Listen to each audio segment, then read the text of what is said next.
Hello, everybody. Today is May 26th. It's almost the end of May already. And today is government and social. We're back with the news, not live this week, but you guys can tell us if you prefer this format or the live format. Ooh, engagement challenge. A lot of people said it messed up their schedule to have it live. Yeah. But then other people said they enjoyed the interaction and that. And then it could binge all at once. I don't know. Maybe we'll do it live and then make it private and then cut it up and then so it's like if you missed it live, you gotta either join Patreon or wait for the episode to come out. But wasn't the whole point of doing it live that YouTube actually gave us a little bit of attention? Yeah. Yeah, they give us like a signal boost. Yeah. Whenever we Oh, do you think stuff as live. long as the live is available to everybody? Oh, I see. Okay, that makes sense. Well, speaking of attention, oh boy, do some people in the press love attention. And you know what? It's a polarizing event here. But the pro party are going to be super happy and super smug to read this headline. Tesla drops lawsuit against Alameda County over Fremont factory reopening. This is, of course, Tesla and Musk and all of that. And so that was exciting because California was like, you can probably reopen. And Musk was like, we're reopening. And then They said 1 week later. yeah, Alameda County like, was like, what? No, we need to make sure that you're safe. And he's like, we're safe. Well, the governor said you could open, but you had to follow local Your guidelines. local ordinance, yeah. So he opened anyway, got away with it, kind of buried their nose in their own poop, and now he says, okay, I won't punish you anymore. But I'm leaving. And even if you like Tesla, you should be disturbed by this because it just proves if you have money, you're above the law. Speaking of not punishing you anymore, this episode of the news is brought to you by Linode. Thanks, Linode. Linode is really awesome. That's where we host the Level 1 website and a whole bunch of other things. So Linode is pretty great. They just rolled out Kubernetes support. And so you should check that out, especially for like commercial use. So if you're on the Google Compute platform, like the GCP, and you want to compare that to Linode's offerings, you might be surprised. We did some tests last week on the forum, and there was one of our forum users that has about a $5,000 a month Google Compute bill. They got it down to about $1,600 to $1,800 on Linode. So you really should check that out. If you just want to get your feet wet with Linux or doing some projects like you did the what was it, Ubiquity? You can host that on Linode, and that'll work out really well. There's an affiliate link below. You can get $20 if you join Linode. Also, it's the age of digital activism, and every other cloud provider has some kind of contract with some evil dystopian entity. All of them. Do we know if Linode does? I don't think they do. No. Point and click Mastodon instance. You want, Twitter without the Twitter? Mastodon. I'm on Mastodon. We should run our own instance. It's a thing. Yeah. Twitter without Jack Dorsey. Just shout into the void. I'm paying money to host my own tweets.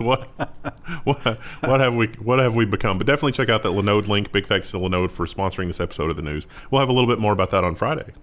That used to just be called a blog. People don't really do that as much anymore. It's a microblog, Krista. A microblog. But it's not even a blog because the protocol is not something you can just pick. Every computer has pre-installed. Right? Yeah.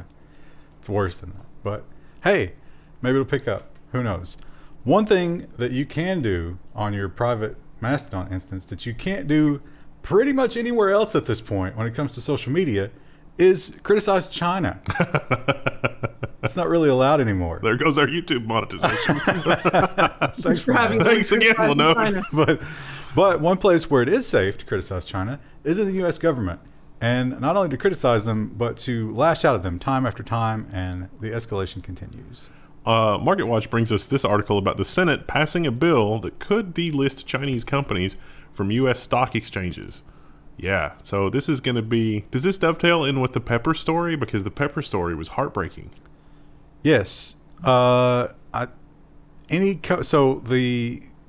If you are suspected of possibly being under the thumb of the Communist Party, then you could not be allowed to do business on an American stock exchange. Because it's like, you don't really serve the market, you serve your communist overlords. Is this the era of economic McCarthyism? Well, Did you see that? I didn't put it in. It's not really a tech story. I guess it kind of is. But the whole thing about like they're now tying tons and tons of college professors to getting stuff from China. Yeah. Is that surprising? That's kind of a witch hunt. I mean, is it true? I don't know, but all of a sudden it's this badge of dishonor. So, deservedly so. Who can say? I mean, China's not all that secret about their. I just keep going back to that Bloomberg article where it was like, oh my God, they've backdoored our servers, and then nothing. Oh yeah. Yeah, nothing ever came of that, did it? No. The rice grain chip. That's such great photography. There's so many other vectors and poor security on like literally everything that we have technologically these days barely works. But we do have solid evidence of the whole Hong Kong thing. Yes. So no one's in the clear here. Yeah. And our own government, when you talk about, locking us down and taking our freedoms and things like that, certainly a time of unrest in this country. And when there's a crisis, of course, what do? You try to strip as many rights as you can and go as far as you can, which is why the Attorney General is pounding a familiar drum. Engadget reports that Attorney General Barr seeks a quote-unquote legislative solution to make companies unlock phones. The FBI was able to crack the iPhone of the Pensacola shooter without Apple's help. So just like we've always said, they don't need these powers to do investigations. But boy howdy, Barr and the FBI were upset that they had to spend so many resources unlocking the phone, and it was a difficult operation. And they kind of are making the same argument that the copy protection people are making, where it's like, hey, this is an inevitability. You can now break these phones no matter what. Eventually, protection gets broken. So why are we going through this song and dance? And just like the game company's like, no, the first day is the one that matters. His argument is like, no, time is of the essence in these cases. We must have it now. I don't have time to wait to crack it. Is it weird that, I read somewhere that there was a Saudi Arabian connection. It's weird that this is reported more than that. To the shooter? Yeah. It was Al-Qaeda, supposedly. Oh. I don't know out of what country. I don't think Al-Qaeda is known to operate out of Saudi Arabia, are they? No. But what's even more interesting about that, and speaks to the efficacy of those cracking softwares, he shot both of those phones before he died. Wow. Yeah. Still got the information out of them. Missed the flash chips, I guess. Yeah, I don't know. I mean, that is crazy. It doesn't, Ben Franklin, when he was corresponding with France, had, at the time, uncrackable encryption. Why is there this holy war on uncrackable encryption? It's dishonest, intellectually. I don't think that anybody in the current government considers the Founding Fathers to be something to aspire toward. I think they see them as basically insurgents. Obsolete. Yeah. It's just like, wait, what? No, we need those freedoms. Like, they were using those freedoms to start the country, and you mean to tell me that we're not allowed to have those freedoms anymore? They don't want you to start another country, Wendell. They want you to suffer under this one. Yeah, they need tax revenue. Which goes back to Ben Franklin. Now, this headline might make you look back at the other one and be like, but wait. Yeah. Well, those are considered extenuating circumstances, right? Like terrorism, if they rule it to be terrorism, then it's actually okay to do whatever, to violate your rights or whatever. And, you can't really make much argument against someone who shot up a Navy base. Yeah. Okay, yeah, maybe we do need to look into that. But this is an amazing headline. I worry that this will be short-lived, as further appeal will just crush it. But for now, let's celebrate. 9 to 5 Mac reports that the FBI cannot even look at your phone lock screen without a warrant, a judge has ruled. So this was a case where a guy was arrested, and it was drug charges, and the arresting officer looked at the lock screen, and I guess his handle or something was, he had a message on his screen or something that had his handle. It waters it down actually more than that. So you are allowed at the time of arrest to look at it. Still, what happened here was they turned it on later. Later, the FBI turned it on. And there was like that heads up messaging, where like sometimes it'll just pop up the name that popped up let them link him to his alias or whatever. Or maybe it was the other guy. I don't know. Yeah. So somehow. This was a technicality. But now, just keep in mind, first of all, if you plan on getting arrested, turn off that heads up stuff. You can turn that off. And, just as long as you, after you're arrested, if they touch your phone, then you can maybe get some sort of. Well, it mentioned, the Barr article also mentioned that how Apple was going to encrypt iCloud backups by default, but the FBI did talk them out of doing that. But I wonder if as an end user, you can turn it on. Like, maybe the way out for Apple here is to not do anything themselves, but just allow the user to do it, or allow the user to install software to do it, or whatever. Because then it's like, do you have the freedom to install encryption software on your phone? Because that should be a freedom that you have. How nice. It's like, I would like to be sure that my backups are encrypted so that even Apple can't decrypt my backups, because I don't 100% trust Apple, and that's not an option. I doubt they will further poke the bear at this point. Yeah. With that legislation pending. Although I don't think Apple cares. I think as long as they are forced by law to do it, that gives them the out that they need. Yeah, they certainly seem to be doing that for other regimes, like deleting VPN apps in China. Exactly. Oh, human rights. Oh, no, China. Profit, though. And speaking of giant tech companies being in bed with their government, how about right here at home? Google Cloud earns a defense contract win for Anthos multi-cloud management tool.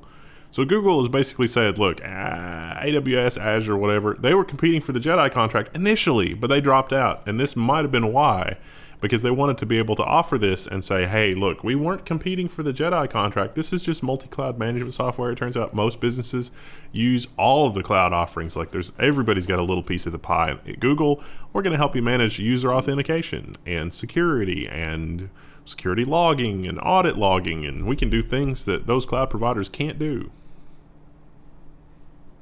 They backed out of another government contract. I think maybe like an oil contract or something. Well, the Jedi one was because of the AI stance of the Defense Department, so they said, but the other one might have been AI related as well. But, you pick and choose. It's not a huge contract as far as Google is concerned. Yeah. But still. It's only tens of millions of dollars or $10 million or... It adds up. Yeah. It's good for a little pocket money. This headline is terrifying, and when you read it, if you're a sensible human being, you might be like, oh yeah, they're right. It's time that was reformed because it's being abused every single day. But no. Reform in the other direction. Yeah. Not the direction of the citizenry, yeah. In the direction of the giant corporations. And I think probably what sparked this is during the lockdown, all of these services just shot through the roof. So they got way more money, but they're not getting all the money. And that's an intolerable situation. Copyright Office. The system for pulling content offline isn't working. They go on to talk about how with the DMCA, these companies have to bother to find and issue takedown notices for that content. And this is the most horrible, lopsided, just myopic view of copyright that I have ever seen come out of the Copyright Office. It's terrible. So they want an even more DMCA. Meanwhile, like, independent musicians and stuff have been trying to do live streams of classical music, and guess what? The copyright bots automatically strike and automatically take offline. You want to stream yourself playing, some violin concerto? Nope, not going to happen. YouTube system will take that offline immediately. Facebook, immediately. The big thing that they hate is the fact that the websites themselves and the systems themselves are immune to any kind of backlash as long as they agree to those takedowns within the allowed amount of time. They think it should be up to someone else to enforce these policies, not them. So, what could possibly go wrong? What will go wrong is they will get more of their way, and Yeah. it'll be a darker future while we're all at home. It's like, oh man, you use classical music in your YouTube video? That's going to be monetized by Warner Brothers. And it's like, but I performed the music myself. And it's probably like such an old piece that like what's really copywriting is like someone else's performance that your performance sounded like. Yeah, that's exactly adds what's the level happening. of absurdity. Yeah. Yeah. There's a lot of music that has fallen out of copyright in the last 2 or 3 years as well. And the automatic copyright systems absolutely will still strike that content. Well, how could they be expected to keep up with that? Good system. 10 out of 10. What a dumpster fire. Last week we talked about the Arkansas public unemployment thing, portal. I can't remember what PUA stands for. Pandemic Unemployment artist. Assistance. Something like that. Yeah. So a programmer needed unemployment. He went on there and he was like, oh, this looks a little weird. And he got to poking at it. And oh, yeah. Everybody's information was exposed if you just change the URL a little bit, which is a security nightmare. So he alerted everybody. And I remember in that story, he was like, I know what time it is. I made damn sure I called the press. I called the people in charge. I do not want hacking charges from this. And prescient thinking. Yeah. The governor of Arkansas is like, the governor shooting the messenger is the wrong tack, and Arkansas's PUA data breach experts say. So the press reached out to him, and they were like, don't you think that this is a little heavy-handed? You're framing this wrong. And he's like, oh, we'll see what the investigation says. And it's like, this is like the unemployment office telling people, it's like, here's a stack of forms and here's a filing cabinet that's full of everybody's forms. So we want you to fill out this form and just put it alphabetically where it goes in the filing cabinet. And you open the filing cabinet, it's like, isn't this like literally everybody else's stuff? Hello? Is there anybody here? Is there anybody even paying attention? I'm going to grab a sandwich, lock the door on your way out. So yeah, no, he insists that, and his soundbite there, it was so obvious he has no idea what's going on. Complete cluelessness, and doesn't want to. And that's the type of legislature in charge of encryption, like that same personality in charge of the type. state. Yeah, everything. So unfortunate. I don't think that guy's got too much to worry about, but he probably will be hassled unnecessarily. Yeah, sorry, guy. But he did the right thing. So. The other right thing probably would have been to just post it to 4chan and let itself work out. Yeah. But then he's kind of screwing himself too, right? Like, he hadn't filled it out yet, I don't think. Of course, he would have to go without unemployment. I bet his application is frozen. Yeah. So he's probably he's going to get his unemployment benefits around August 2021. His widow will. If you think back to the days of we can look back fondly, even though we thought these were the worst days of America, but no, 9/11 only affected one specific place, but now we're all in trouble.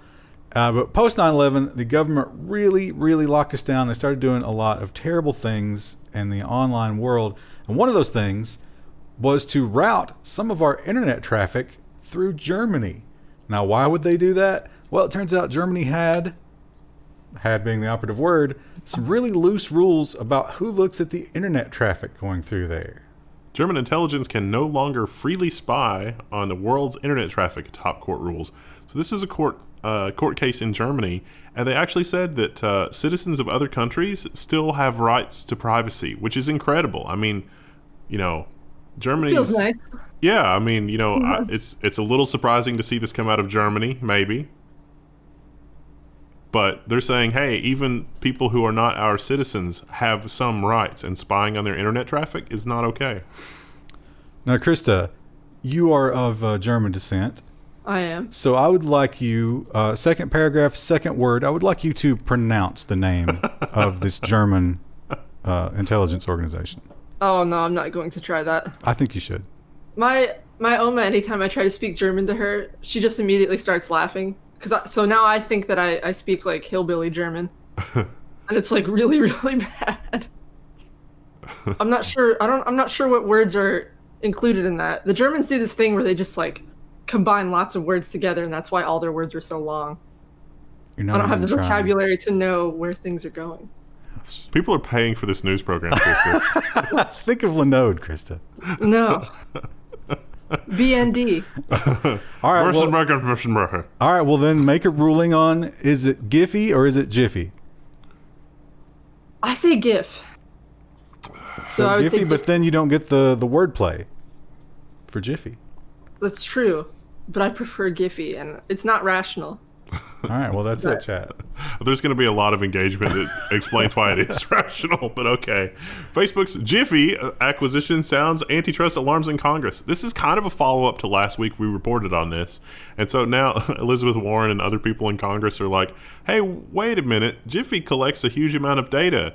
Facebook's in the data business. Uh-oh.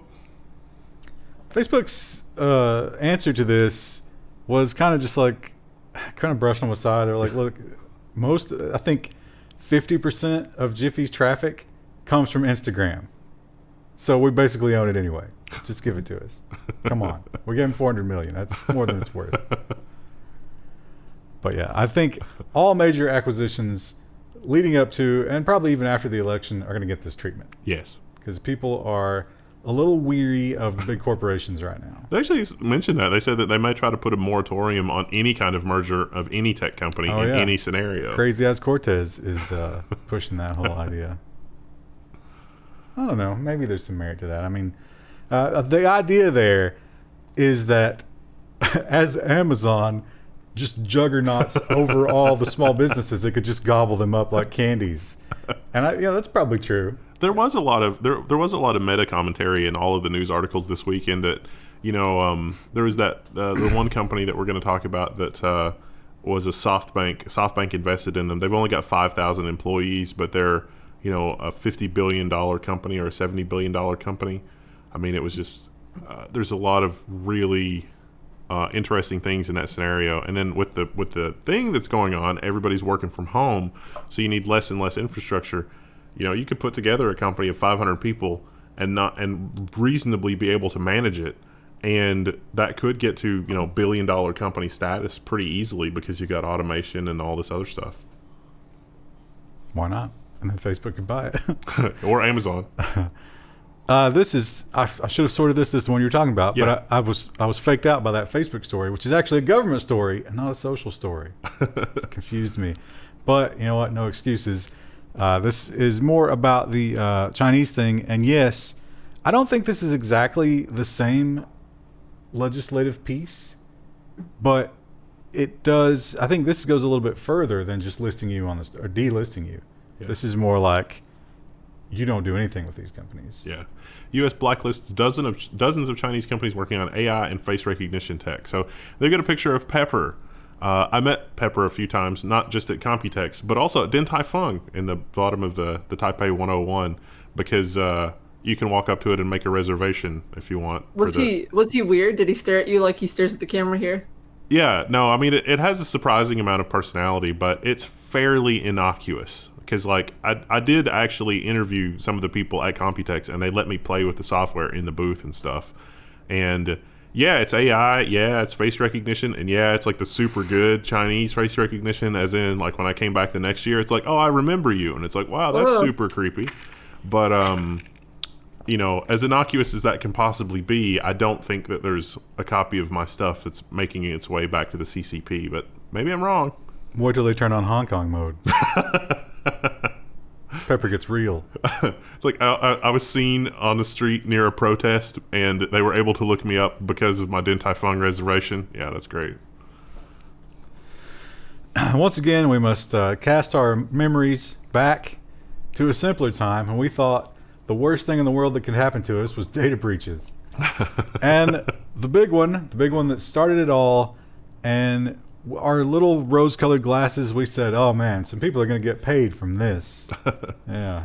Yeah. Your Equifax settlement of $125 isn't coming, but the banks do get their $5.5 million. Oh, thank goodness. I was worried about the banks. Yeah. Well, this says that the reason the banks are getting that is because they issued debit cards. I guess the article implies that they issued debit cards. See, I had that same thought. You thought that meant the debit cards for the $125, right? Yeah. Now, I think actually reading further, it means that because of all the people who were terrified, they called up and replaced their cards. And the banks have to eat that money because it was an actual data event. Okay. So that used up all of the $125. It seems like this is just badly administered. I mean, just terribly administered. Yeah. Like the people in charge didn't really ever have any intention of giving any money to the people. Yeah. And they just sliced that pie up for themselves. Yeah. And it does seem like that. I like how they also framed it as oh, the press got it wrong and a bunch of people applied for this and we never expected that. We expected this to be, only we were going to notify the press by putting an announcement in the bottom of a disused filing cabinet at an lavatory somewhere. I can't remember that. This was only supposed to be for the immediate family of the bankers. What are you people thinking? Yeah. But even if they did pay it out, I think at this point it's down to a couple of cents. Yeah. Because so many people responded. But it was capped. Why was it capped? We'll never know, because the government was negotiating for us. Because Equifax is too big to fail. Wait, what? No, it's not. They can go under. They did fail, didn't they? Well, I mean, They're still around, aren't they? They're still around, yeah. Who trusts them at this point? We don't have a choice. That's the American dream, to own a business that literally can hemorrhage money and not fail. It's like, no matter what you do, it's not going to fail. I think that's just the new normal. Once you hit a certain... Store.level1text.com. Which is not in that category. We could definitely... No, we're not in that category. I was thinking about like Sears and Toys R Us, and it's like, oh man, those guys died. But then I think that the things that happened to Sears and Toys R Us is now happening with privately owned hospitals. And it's like, oh yeah, hospitals will not be allowed to fail by the government. So what better vehicle for plundering wealth? How about the auto companies? Yeah. The banks and the auto companies should have died. You can't have capitalism without a failure state. That's not capitalism anymore. That's part of the game. You can lose. The American economy is now a walking simulator. Walking We're Dead clapping. simulator. Now moving on to the social media section in earnest, let's talk about Twitter. And I'm always suspicious of these articles. I really read this closely to see where their data came from. It seems like maybe they figured something out here. But anytime that something is like anti-establishment, you always get the story. Yeah. Every single time. Nearly half of Twitter accounts pushing to reopen America may be bots. There's never been a huge upswell of Twitter bot activity, there has been a huge upswell of Twitter bot activity since the start of the thing, amplifying medical disinformation and the push to reopen America. Yeah, it's not really working out so good for Sweden. So if this is, like, say, Russia or China, is the idea to get a second wave in America? Is that what's... I think the idea is to just create chaos. Dissent, yeah. Yeah, there are some people that thrive on... I mean, we've worked with people that thrive on chaos, that they will disrupt a project for no other reason other than to just disrupt the project. And that is exhausting to deal with. I don't think... So exhausting. I think our major adversaries, in terms of nation states, are a little too pragmatic for that. I think they have a goal in mind.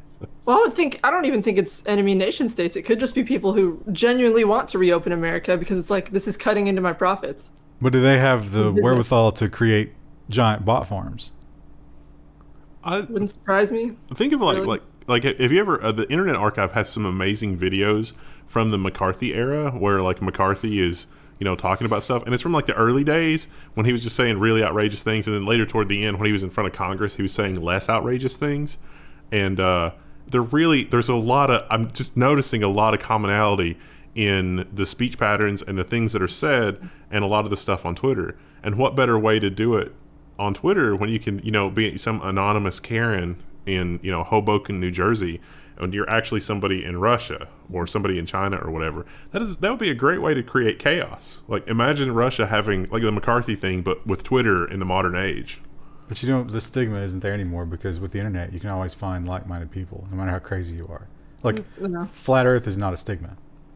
So how can anything be? Well, I mean, at the time, for people that were communists, that it was not a stigma among that small group of people. Yeah, but if your neighbors found out about it, they'd burn your house down.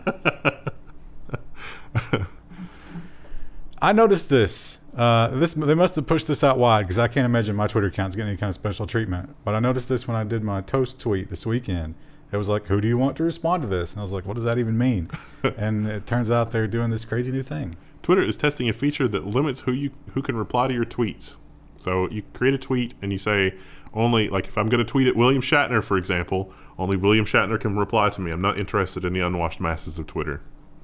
That would, from a perspective of someone who runs like the Level 1 Twitter account, that would kind of be nice because sometimes people will like retweet something or they'll tweet something at us, but they'll also tag like 20 other people and then you get stuck in a comment chain that really doesn't have anything to do with you. But they would have to do that, and they want you to notice, and they want you to respond. So that wouldn't help you in that situation. Yeah. Do you know what we do notice? Large purchases from store. I'm just kidding. Yeah, you know what we do notice? Linode referrals. Use that referral link below. Subtle. No, this one actually, I must have saw it in two different places, and I just I guess my mood at the time Because I put one of them in the social media section, I put one of them in the nonsense section. And you can argue that it goes in either place because this is ridiculous. But this is kind of the dark side of GDPR. Yeah. And we've seen the good things it can do, and you can't argue with that. I mean, you know, the tech companies are just getting taken to the woodshed time after time. And that's great to see in a lot of cases. But then you have something like this, and I guess it's your right, but at the same time, wow. If everybody did this, imagine what the courts would look like. Yeah. Grandmother ordered to delete Facebook photos under GDPR. So this is a grandmother. And she had pictures of her grandbabies, and she posted them publicly on Facebook. And then she had a falling out with the mother, like her daughter, I guess, and of the mother of the children. And she said, no, you need to take those photos down. And the court agreed. The court said, well, because you shared them publicly, other people could see the children here. You must take them down. And she'll be fined $50 a day for every day that she doesn't do it. Now, do we always err on the side of take them down? Like, what if there's a separation in that marriage and the father says, yes, post them, and the mother says, no, don't? I think that, for our audience that lives in the EU, they could undertake that experiment, looks like. Leave your spouse and then just give your for parents. fun. Experiment. You can remarry him later. What would your mom have to do, Krista, for you to stop her from posting pictures of Rue on Facebook? Our mom doesn't post pictures of her on Facebook. I think she probably will post any pictures of grandbabies that we have. I probably won't, but my mom probably will. Are you against that? I'm not real comfortable with it, but I also wouldn't take my mom to court for it. What if she was putting up pictures of Rue like, please run over this dog? It'd be hard to run over Rue because Rue stays inside with us most of the time. So they'd also have to run over me because, like, if I'm outside with Rue, and Rue's on a leash. whatever it takes. Here's the address. Just do it. This I probably should have put this in the business section, because in the business section we're going to have a quick fire group of every week. We've got more of these. More and more companies are falling to the big homeschooling trend.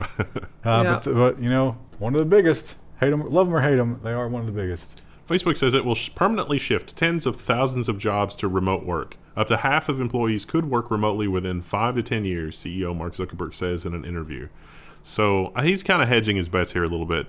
It turns out that, up to half of the Facebook workforce can be managed. Like, what they're doing is largely self-contained. They don't really need a lot of group collaboration, and what group collaboration they do need can be done with online tools. So not a big deal. It's a no-brainer. Are you going to pay for office space in San Francisco? I don't think anybody wants to live in San Francisco anymore because of the cost.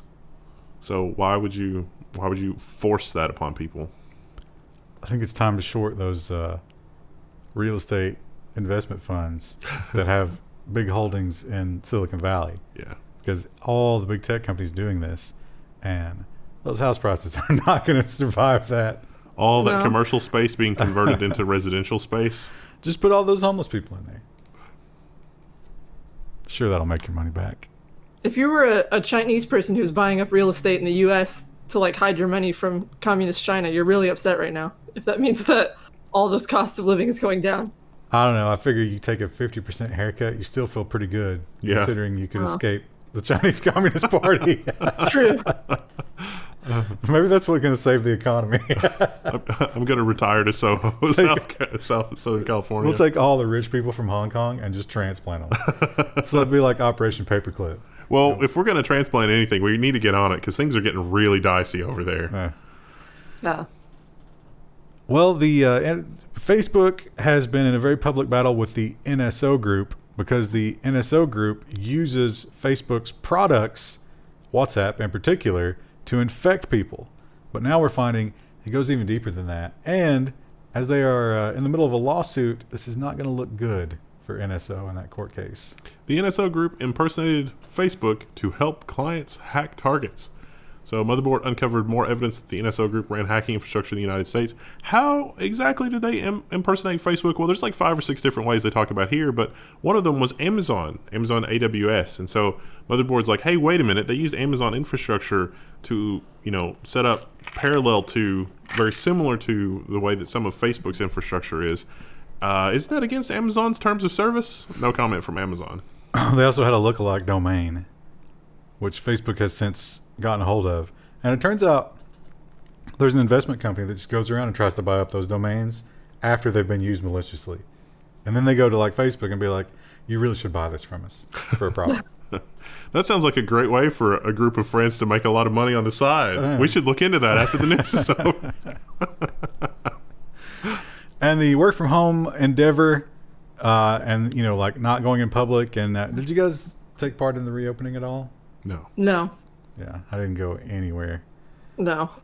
And I'm so glad that I made that choice. I don't know how it went, but for all intents and purposes, people seem to be the reopening seems to be underwhelming in a lot of places. Like I looked at some numbers on the malls, and a lot of the business was just like, yeah, we're allowed to, but we're not going to bother. And then you look at the like screenshot or the security camera shots, nobody there. People aren't doing it, which makes sense if you're a giant mega corporation that you're going to get in the e-commerce business in a big way right now. Facebook shops turn business pages into online stores. Honestly, I don't know what took Facebook so long to do this because it's really dumb they didn't. Instagram will get a dedicated shopping tab. So basically, Facebook is saying, wait a minute, for these small businesses and other shops that have Facebook pages, we can let people sell stuff right here on Facebook. We can make it easy on them. This will be, that's what Shopify did. And Shopify is Canada's second largest company or second largest e-commerce company at this point. Facebook already even had like Marketplace. It just didn't let you take payment. Like you just had to do it in person. Yeah, but now it's going to be even easier. Marketplace was just an awful, excruciating experience, in other words, and was not designed for any kind of volume commerce or inventory management. It's more like Craigslist, yeah. Yeah. The really interesting thing here, and I guess the thing that Facebook's doing that nobody else has really tried yet, that could be huge, especially for the, what's the word? Simps. The Simps will really love this. You as, I guess Instagram will be like the big place for this, but you as a influencer can engage a live QVC style shopping experience.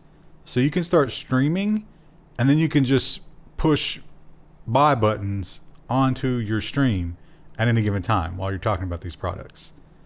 So you can be like your own Ron Popeil. Who's the guy for OxyClean? Oh, he overdosed. Billy Mays. Yeah. Billy Mays. Oh, yeah. So if you want to be, a do-it-yourself Billy Mays, find some products that you like and boom, jump on Instagram. Oh, that's going to be amazing. Who was the guy that sold the baseball cards? Don something. Don West or something like that. You ever watch those videos? Oh, those are fantastic. Like, he'll do like the 75,000 card sets and like his pitch just keeps going up as he keeps adding cards to the table. Be dialing. Can we do a parody of that? Because I've got a lot of magic cards and we could do that. It's just like a fun sort of We thing. got to sit down and watch like 8 hours of it to get the inflections. It's like not only do you get the multicolored land deck, we're also going to go throw in these free artifacts. No, let's just not do that. And finally, TikTok, the hot new property when it comes to social media, has traditionally had sort of a light hand when it comes to moderation. They're kind of like, yeah, we'll just let people do what they want. We're not really getting involved. We don't want to be a voice of authority here. But then at some point they were like, okay, we kind of have to. TikTok says it will explicitly ban Holocaust denial and other conspiracy theories denying violent events. Wow, it's only 2020. That didn't take long. So here is the interesting one. They mention it here, but they didn't mention which way it goes. What about Tiananmen Square? Yeah. Well, I think that depends on where you are, as we have seen. Well, That's a little. we're going to ban most things, but like we can't, get rid of that one. Like that's not. That's a little disingenuous when you talk about it. Look, Google Maps is already doing that. Depending on where you are in Google Maps, different countries, their borders show up differently. What about what's the one the massacre? I think it was like somewhere in the Middle East that America for the longest time wouldn't acknowledge. It was one of those. Yeah, that was another one of the depressing chapters. The fact that we don't remember the name should tell you how effective that was. It was basically an ethnic cleansing, and we were like, we didn't participate, but we knew that was going to happen. Yeah. So where does TikTok fall on that one? I guess go post some stuff about it and find out. It's easy to test, right? You know, it was fascinating that when we did the live stream, that thing that we mentioned is actually banned. Like, you couldn't say it. Like the Chinese thing, you couldn't say it in the chat. Oh yeah, some people figured out that you could post them with English in between them, And it would work. but not together. And posting them with other characters in between them also got caught sometimes. Yeah. So Fascinating. weird rules. Yeah. I mean, at some point, don't you think, with like deep fake type technology and some of the other technology, because like when it was in WeChat, it was not just deleting things you were saying, it was also saying other things. Don't you think that in 10 years time, when deep fakery and stuff like that is relatively computationally inexpensive, that they'll just do things like that? So it's like, no, I said this is what was supposed to go out to the audience, and it was like, dear leader is amazing. It was Communist Dog, right? Yeah.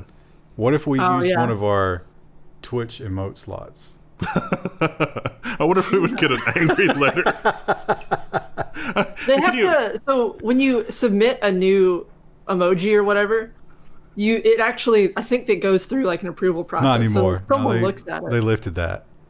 Did they? So now, like, they can come back at any time and deny it, but at first it just goes through because the backlog was too high. I wonder, it's like, okay, you need to explain this, and it's like, we didn't mean this for what it means. We were just curious to see if the automatic copyright filters would, and no one will ever understand that. Yeah, I don't think they'd go for that. It's time to stand up all our own infrastructure on Linode.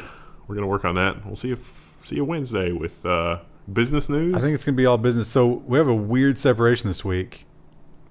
No, it'll be. We did social media today. We did do social media. So I think we'll do business and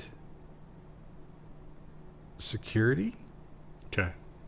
Is Friday going to be all nonsense? No, Friday will be nonsense, robot, and design. But robot and design is like 5 stories. But nonsense is massive this week. Yeah. So I don't know. Would it be better to do nonsense with security? No, we can have a nonsense heavy episode. People really like the nonsense episodes. They really do. Well, look forward to that. I like the nonsense. And we'll see you then. Krista, now that you've fixed your... Let's see if it works. Bye. Perfect. Did it go? It did. Did.